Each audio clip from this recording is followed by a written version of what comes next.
I met a young man who was in the pursuit of the body.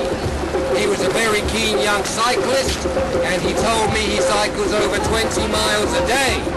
I thought this is very commendable, it's very wonderful, and I gave him a Bible tract. Of course, he says to me, why are you giving me this Bible tract? Because I said, you need to be born again, because you are a sinner. I suspect you're probably one of the healthiest men I've seen today. You certainly look healthy, you certainly look good. But is your heart healthy? Is your soul healthy? Does God see everything inside you? Yes, he does. So my question had to be to that young man. Thank you, brother. Thank you very much. My question had to be to that young man, were you born again? And which he tells me, I've studied Hinduism, Buddhism, and all the religions, and I take a little bit from that, and that, and that. And I told him that you cannot cherry pick through religions. There is only one God, and he sent his son Jesus.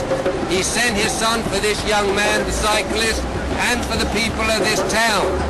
But my friend said to me, well, I lead a good life, I'm a good person, I'm going to go to heaven. I had to inform him, sadly, that the Bible tells us that the road to hell is wide. It is not narrow, it is wide. So we spoke a little bit more, and I told him to read his Bible in between cycling 20 miles a day.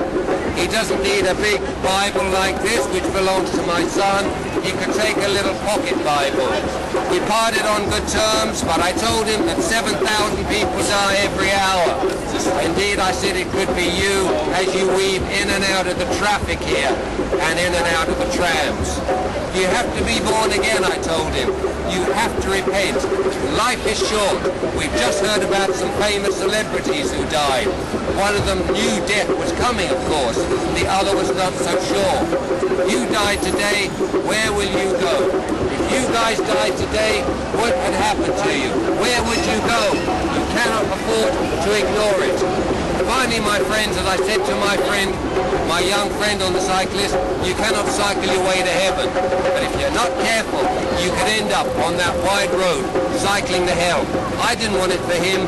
I don't want it for anybody else. From this ministry, from a very noisy Manchester, with the voodoo drums in the background, thank you, and Maranatha.